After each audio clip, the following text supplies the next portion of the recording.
This is Rajendra Vadde, lecturer in Political Science, Government Degree College, Mahabubabad. Now I am going to discuss about Manu, political concepts. మనం ఇప్పుడు మను యొక్క రాజనీతి భావాలను గురించి తెలుసుకుందాం. మనువు రచించినటువంటి గ్రంథమే మనుస్మృతి. మనుస్మృతిని మనుధర్మ శాస్త్రము, మనుధర్మ సంహిత అనేటువంటి పేర్లతో కూడా పిలుస్తారు.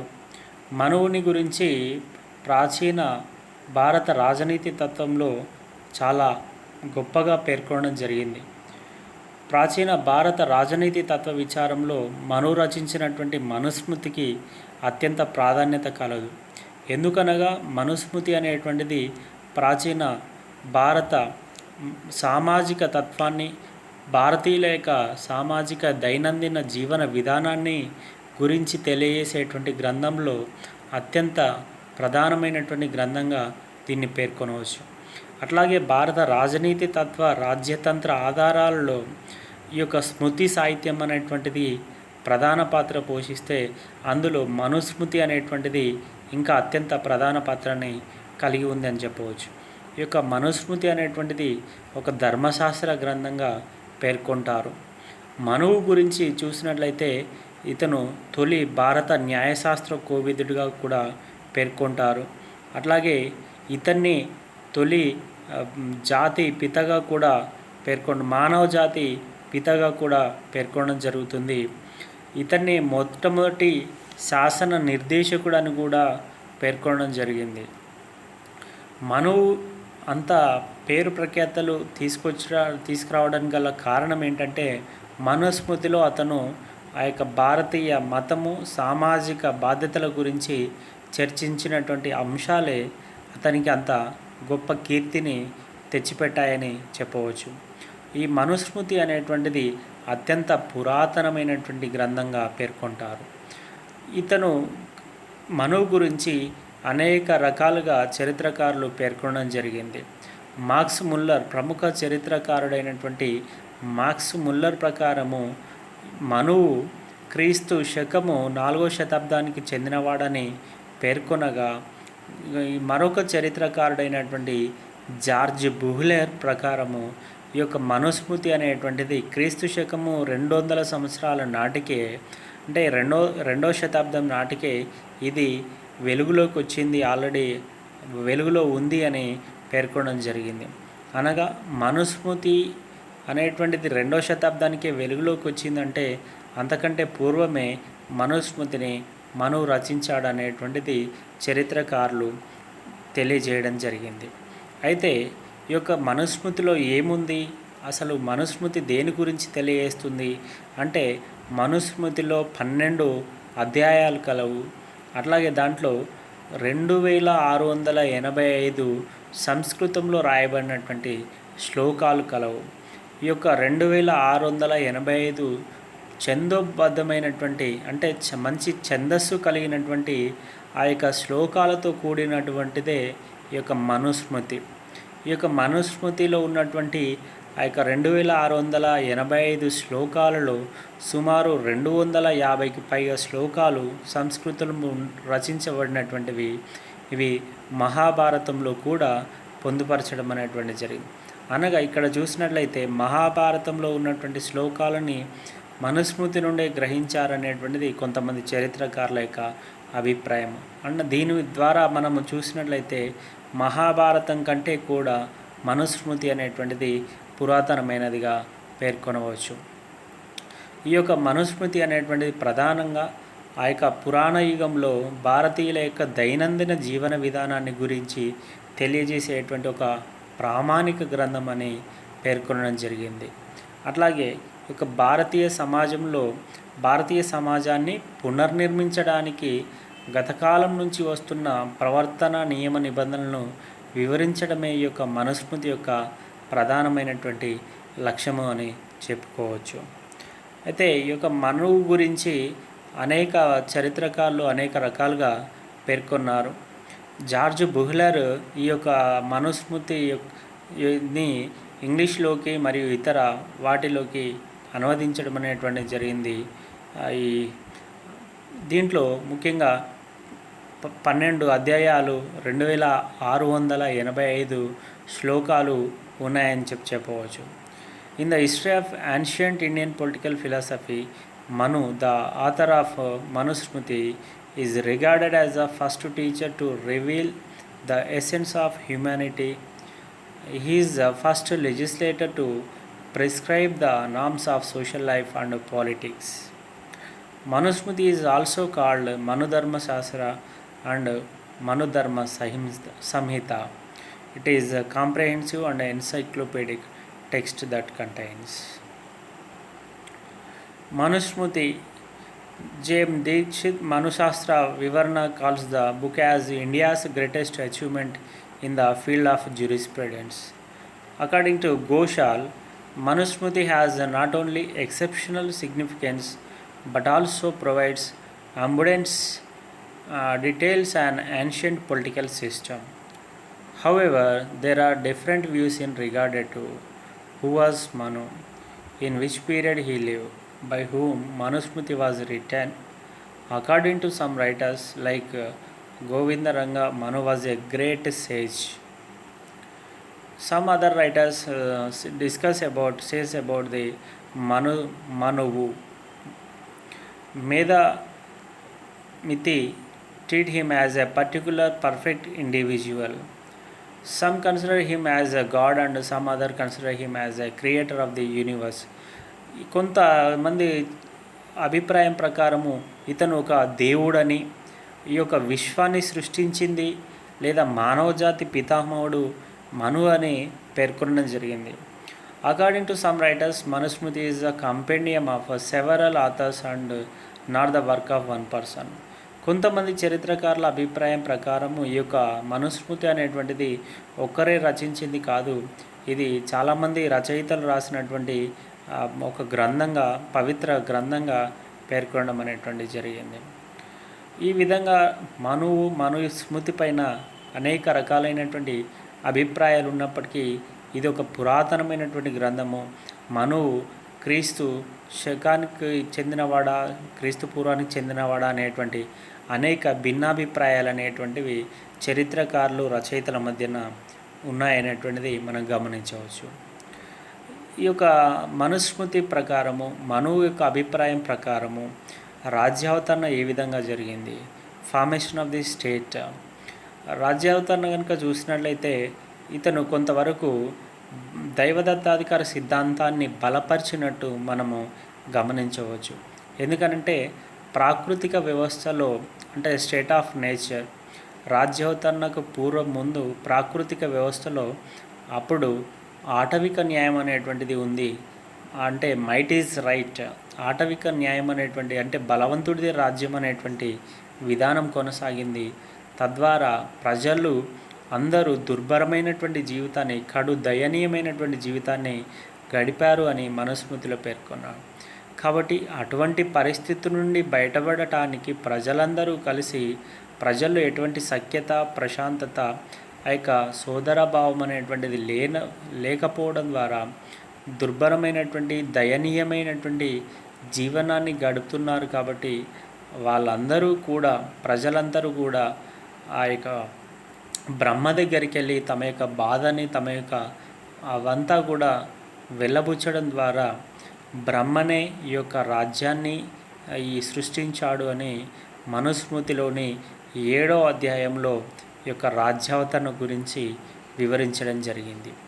ఈ యొక్క మనుస్మృతి 7వ అధ్యాయం ప్రకారము మనువు, బ్రహ్మ ఏమి చేశాడంటే ఈ యొక్క అష్టదిక్పాలకులని, అనగా ఇంద్రుడు, వరుణుడు, వాయువు, అగ్ని మొదలగు వాళ్ళందరి ద్వారా, వాళ్ళందరిలో ఉన్నటువంటి రేణువులని, శాశ్వత రేణువులని, చంద్రుడు, వాయువు, యముడు, సూర్యుడు, అగ్ని, కుబేరుడు మొదలగు ఆ యొక్క అష్టదిక్పాలకుల యొక్క శాశ్వత రేణువుల నుంచి తీసుకొని ఆ యొక్క రాజుని సృష్టించాడు అని పేర్కొన్నాడు. అనగా రాజు అనేటువంటి వాడు, రాజు దైవాంశ సంభూతునితో సమానంగా, దైవాంశ సంభూతునిలాగా పేర్కొనడం జరిగింది. అనగా రాజుయే రా దేవుడే రాజు రూపంలో వచ్చినటువంటి వ్యక్తిగా ఇక్కడ దేవునితో సమానంగా పేర్కొనడం జరిగింది. అనగా ఇక్కడ రాజుని దేవుడే సృష్టించాడు అనేటువంటి దైవదత్తాధికార సిద్ధాంతం ఏదైతే ఉందో 14వ Louis, James Saint Thomas Aquinas మొదలగు వ్యక్తులు దైవదత్తాధికార సిద్ధాంతంలో ఏ విధంగానైతే పేర్కొన్నారో అలాగే రాజు అనే వ్యక్తి దైవాంశ సంభూతుడని, రాజ్యం అనేటువంటిది భగవంతుని యొక్క సృష్టి అనేది ఇక్కడ మనుస్మృతిలో పేర్కొనడం జరిగింది. కాబట్టి ఒక రకంగా ఇక్కడ మనుస్మృతి లేదా మనువు దైవదత్తాధికార సిద్ధాంతం వలనే దైవదత్తాధికార సిద్ధాంతాన్ని బలపరిచింది లేదా ఆ విధంగా పోలి ఉంది అని పేర్కొనవచ్చు. అయితే ఇక్కడ కౌటిల్యుడు చెప్పినటువంటి సప్తాంగ సిద్ధాంతం ఏదైతే ఉందో రాజ్యంలో 7 ప్రధాన అంగాలు ఉంటాయని ఏ విధంగా కౌటిల్యుడు తన అర్థశాస్త్రంలో సప్తాంగ సిద్ధాంతాన్ని గురించి పేర్కొన్నాడో అలాగే మనువు కూడా మనుస్మృతిలో మనుధర్మ సంహితలో రాజ్యానికి 7 అంగాలు ఉంటాయని పేర్కొనడం జరిగింది. అవి రాజు, మంత్రి, రాజధాని, జనపద, ధనాగారము, సైన్యము, మిత్ర. ఈ విధంగా కౌటిల్యుడు అర్థశాస్త్రంలో పేర్కొన్నటువంటి సప్తాంగ సిద్ధాంతంలో ఏవైతే అంశాలను చెప్పాడో రాజు, అమాత్య, అక్కడ స్వామి, అమాత్య, జనపదము మరియు కోశము, దండ, మిత్ర అనేటువంటి సప్తాంగాల గురించి కౌటిల్యుడు అర్థశాస్త్రంలో పేర్కొనగా ఇక్కడ మనుస్మృతిలో ఈ యొక్క 7 అంగాల గురించి పేర్కొనడం జరిగింది. అట్లాగే మనుస్మృతిలో ఇంకా ప్రధానమైనటువంటి అంశము వర్ణ వ్యవస్థ. మనుస్మృతిలో ప్రధానంగా మనువు పేర్కొన్నటువంటి అంశం ఏంటిది అంటే వర్ణ వ్యవస్థ. ప్రపంచంలో ఎక్కడా లేనటువంటి వర్ణ వ్యవస్థ అనేటువంటిది కేవలం భారతదేశంలో కొనసాగడానికి అత్యంత ప్రధానమైనటువంటి కారణము మనువు రచించినటువంటి మనుస్మృతిలో పేర్కొన్నటువంటి వర్ణ వ్యవస్థని ఆనాటి నుండి నేటి వరకు కూడా మన యొక్క భారతీయ సమాజంలో ఈ యొక్క వర్ణ వ్యవస్థ అనేటువంటిది కొనసాగుతూ వస్తున్నది అని చెప్పవచ్చు. వర్ణ వ్యవస్థను ప్రధానంగా అతను సమాజంలో ఈ యొక్క సాంఘిక వ్యవస్థను ఆధారంగా చేసుకొని మనువు వర్ణ వ్యవస్థ అనేటువంటిది ఏర్పాటు చేయడం జరిగింది. ముఖ్యంగా ఈ యొక్క వర్ణ వ్యవస్థ అనేటువంటిది హిందూ సమాజంలో అత్యంత ప్రధానమైనటువంటి పాత్రని పోషించింది అని చెప్పవచ్చు. ఇంకా వర్ణ వ్యవస్థ గురించి పేర్కొంటూ రాజు ఒకవేళ వర్ణ వ్యవస్థను కాపాడలేకపోతే అతను పరిపాలించేటువంటి అర్హతను కోల్పోతాడని ఒక రకంగా రాజుకి పరిపాలించేటువంటి అర్హత ఉండాలి అంటే అతను ఖచ్చితంగా వర్ణ వ్యవస్థను అమలు జరపాల్సిందే. అతను ఆ వర్ణ వ్యవస్థను అమలు చేయడానికే రాజుగా కొనసాగాలి అని రాజుకి ఒక ఖచ్చితమైనటువంటి నియమ నిబంధన అనేటువంటిది ఏర్పాటు చేయడం జరిగింది. ఈ యొక్క వర్ణాల ద్వారా తర్వాత కులాలు, జాతులుగా విభజించి ఏ వర్ణాలు ఏ పనులు చేయాలి, ఏ వర్ణాల వాళ్ళు ఏ పనులు చేయకూడదు అనేటువంటి విషయాలను గురించి ఈ యొక్క మనుస్మృతిలో వివరించడం జరిగింది.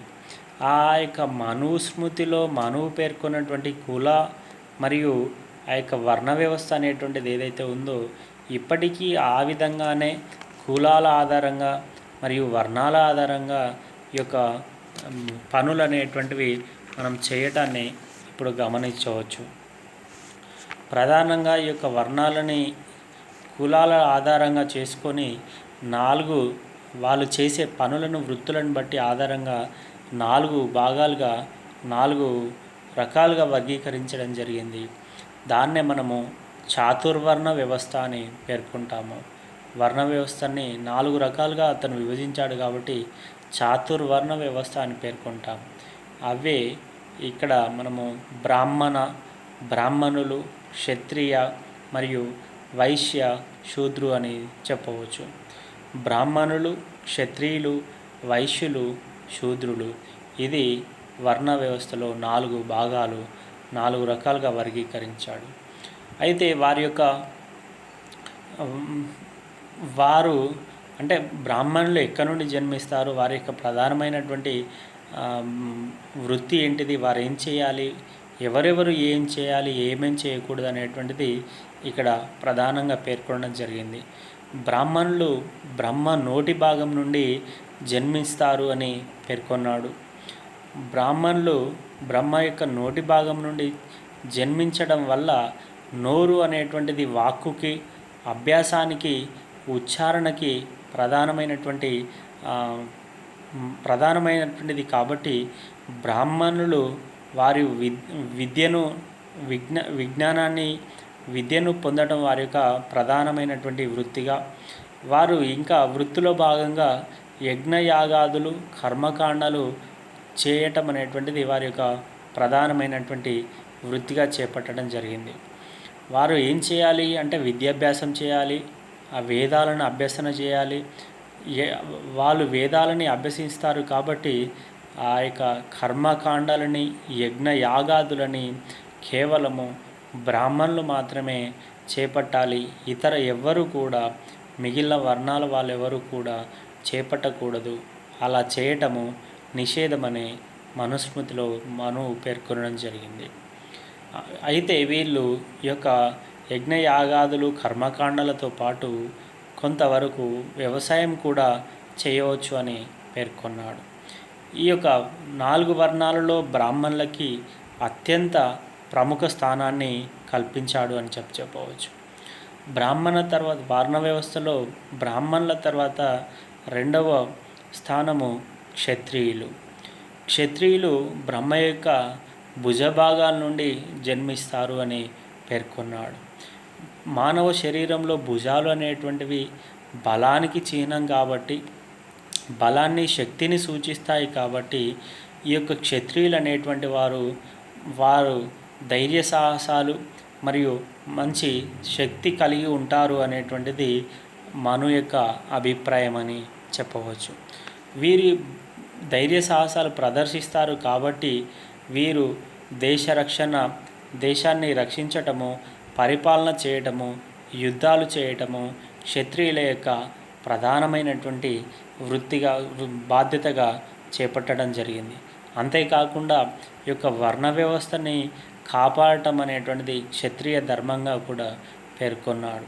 ఈ యొక్క బ్రాహ్మణులకు మరియు క్షత్రియుల మధ్యన మంచి సఖ్యత ఉండాలి అని పేర్కొనడం జరిగింది. అంటే బ్రాహ్మణులు యజ్ఞయాగాదులు చేయడం ద్వారా రాజులు వారి యొక్క పరిపాలన చాలా సులువుగా చేస్తారు అని, అట్లాగే క్షత్రియులు బ్రాహ్మణులు మంచి సఖ్యత కలిగి ఉండాలని పేర్కొనడం జరిగింది. ఈ విధంగా వర్ణ వ్యవస్థలో 3వ స్థానము వైశ్యులకి కల్పించడం జరిగింది. వైశ్యులు బ్రహ్మ యొక్క తొడభాగాల నుండి జన్మిస్తారని పేర్కొన్నాడు. వీరిని మన వైశ్యులని సమాజ సంరక్షకులు అని కూడా పేర్కొనడం జరిగింది. వీరి యొక్క ప్రధానమైనటువంటి వృత్తి వర్తక వ్యాపారాలు నిర్వహించటం అనేటువంటిది వీరి యొక్క ప్రధానమైనటువంటి వృత్తి. ఇంకా వీరు ఏం చేయాలి అంటే వ్యాపారంతో పాటు వ్యవసాయం కూడా చేయవచ్చని కొంతవరకు పేర్కొన్నాడు. వీరు రాజ్యానికి ఆదాయాలను సమకూర్చేటువంటి వ్యక్తులుగా పేర్కొన్నాడు. అనగా రాజ్యంలో ఉండబడేటువంటి వర్తక వ్యాపారం అంతా కూడా వైశ్యులు చేపట్టాలని పేర్కొన్నాడు. క్షత్రియులేమో దేశరక్షణ, శాంతి భద్రతలను నెలకొల్పడం, ధైర్య సాహసాలని ప్రదర్శించటము వారి యొక్క ప్రధాన బాధ్యత. బ్రాహ్మణులు యజ్ఞయాగాదులు, కర్మకాండాలు చేయటము, వేదాలను అభ్యసించడము ప్రధానమైనటువంటి అంశంగా. చివరిగా వర్ణ వ్యవస్థలో అత్యంత దీనమైనటువంటి చివరి స్థానాన్ని శూద్రులకి కల్పించడం జరిగింది. శూద్రులు బ్రహ్మ యొక్క పాదాల నుండి జన్మిస్తారు అని పేర్కొన్నారు. శరీరంలో మన యొక్క పాదాలు పై భాగాన్ని ఏ విధంగా మోస్తాయో, ఏ విధంగా భరిస్తాయో, అలాగే శూద్రులు పై వర్ణ వ్యవస్థలో ఉన్నటువంటి 3 వర్ణాల వారికి బ్రాహ్మణ క్షత్రియ వైశ్యులకి శారీరకమైనటువంటి శ్రమని అందించడమే శూద్రుల యొక్క ప్రధానమైనటువంటి బాధ్యతగా పేర్కొనడం జరిగింది. అంటే శూద్రులు వేదాలను అభ్యసించడం కానీ, వ్యవసాయం చేయడం కానీ, యజ్ఞాలు కర్మకాండాలు చేపట్టడం కానీ ఎట్టి పరిస్థితుల్లో చేయరాదు. అవన్నీ కూడా విద్య మిగిలిన అంశాలన్నీ కూడా శూద్రులకి నిషేధించబడ్డాయి. శూద్రులు కేవలము బ్రాహ్మణ క్షత్రియ వైశ్యులకి శారీరకపరమైనటువంటి శ్రమను అందించటమే వారి యొక్క ప్రధానమైనటువంటి బాధ్యతగా పేర్కొనడం జరిగింది. అయితే శూద్రులకి ఎవరైనా వేదాలను అభ్యసించినట్లయితే ఒకవేళ వాళ్ళు నాశనం అవుతారు, సర్వనాశనం అవుతారని ఇక వర్ణ వ్యవస్థని కఠినంగా రాజు అమలు చేయాలని పేర్కొనడం జరిగింది.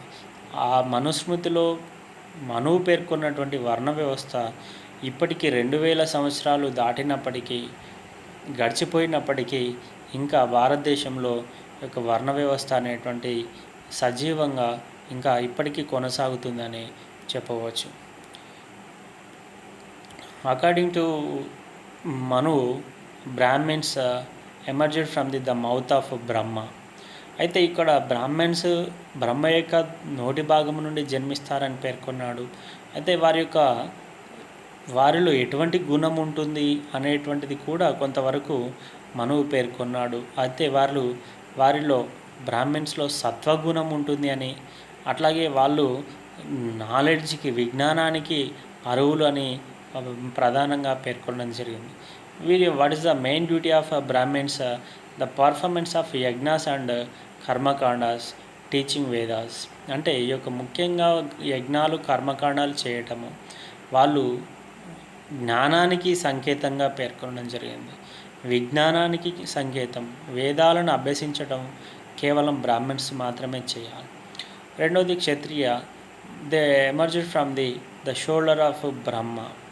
వీరిలో రజోగుణం ఉంటుంది. అంటే ధైర్య సాహసాలు మరియు శాంతిబద్ధతలని. What is the main duty of Kshatriyas?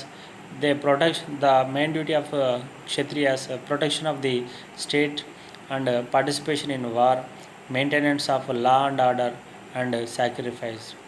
వీరు దేనికి చిహ్నము అంటే పవర్, అంటే ధైర్య సాహసాలు, శక్తికి చిహ్నంగా పేర్కొన్నారు, సంకేతంగా వైశ్యాసు ఇంతకుముందు చెప్పుకున్నట్టు బ్రహ్మ యొక్క తొడభాగాల నుండి వీరు సత్వ మరియు రజో గుణాలు కలిగి ఉంటాయి. వీరు వ్యవసాయము మరియు వర్తక వ్యాపారం చేపట్టడం. ప్రాఫిట్స్ అంటే సంపదని వీరి సంకేతం. శూద్రస్ ద ఫీట్ ఆఫ్ బ్రహ్మ, తమో గుణం ఉంటుంది. పై వారందరికీ కూడా శారీరక శ్రమని అందించడమే. To do labour for all. వీళ్ళు ఏం చేయాలి? శారీరక శ్రమని అందించాలి. తర్వాత చూసినట్లయితే రాజు యొక్క గుణగణాల గురించి ఈ యొక్క మనుస్మృతిలో చాలా చక్కగా వివరించడం జరిగింది. రాజు ఎటువంటి లక్షణాలు కలిగి ఉండాలి, ఎటువంటి గుణాలు లక్షణాలు కలిగి ఉండకూడదు అనేటువంటిది మనుస్మృతిలో పేర్కొనడం జరిగింది. కౌటిల్యుడు కూడా రాజు యొక్క అర్హతల గురించి, రాజు యొక్క గుణగణాల గురించి పేర్కొన్నట్లే ఇక్కడ మనుస్మృతిలో రాజు యొక్క గుణగణాలను గురించి వివరించడం జరిగింది. రాజు యొక్క గుణగణాలను గురించి మనుస్మృతిలో చాలా చక్కగా వివరించాడు. అందులో ప్రధానమైనటువంటిది రాజు వృద్ధులను, వేద పండితులని గౌరవించాలి, విధిగా గౌరవించాలని పేర్కొన్నాడు. ఎందుకంటే వృద్ధులను గౌరవించిన వారిని రాక్షసులు కూడా గౌరవిస్తారు అనేటువంటిది మను యొక్క అభిప్రాయం అని చెప్పవచ్చు. అందుకే వృద్ధులను, వేద పండితులను రాజు తప్పనిసరి విధిగా గౌరవించాలి. వృద్ధులను గౌరవించినట్లయితే రాక్షసులు కూడా గౌరవిస్తాడు అని మనువు పేర్కొన్నాడు. నెక్స్ట్, రాజుకు సామ్యత ఉండాలి అంటాడు. సౌమ్య స్వభావం కలిగి ఉండాలి. సౌమ్య స్వభావము అనగా సౌమ్యత కలిగి ఉన్నటువంటి వాళ్ళు వినాశనాన్ని పొందజాలడు అని పేర్కొనడం జరిగింది. అంటే రాజుకు సందర్భాన్ని బట్టి సౌమ్యంగా ఆ యొక్క పనులను చక్కబెట్టేటట్టు ఉండాలి. ఎప్పుడూ కఠినంగా ఉన్నట్లయితే రాజు పైన వ్యతిరేకత అనేటువంటిది వస్తుంది. కాబట్టి కొంత సామ్యత స్వభావాన్ని కలిగి ఉండాలని పేర్కొన్నాడు. అలాగే రాజు వేద పండితుల నుండి ముఖ్యంగా 3 రకాలైనటువంటి పవిత్ర విజ్ఞానాన్ని నేర్చుకోవాలి అని చెప్పేసి పేర్కొన్నాడు. అందులో అత్యంత ప్రధానమైనటువంటిది ప్రభుత్వ శాస్త్రము, గతి తార్కిక విజ్ఞానము, సర్వోన్నత ఆత్మకు సంబంధించినటువంటి శాస్త్రం. ఈ యొక్క 3 శాస్త్రాలకు సంబంధించినటువంటి విజ్ఞానాన్ని రాజు వేద పండితుల నుండి నిత్యము ఎప్పుడూ కూడా నేర్చుకోవాలి అని పేర్కొన్నాడు.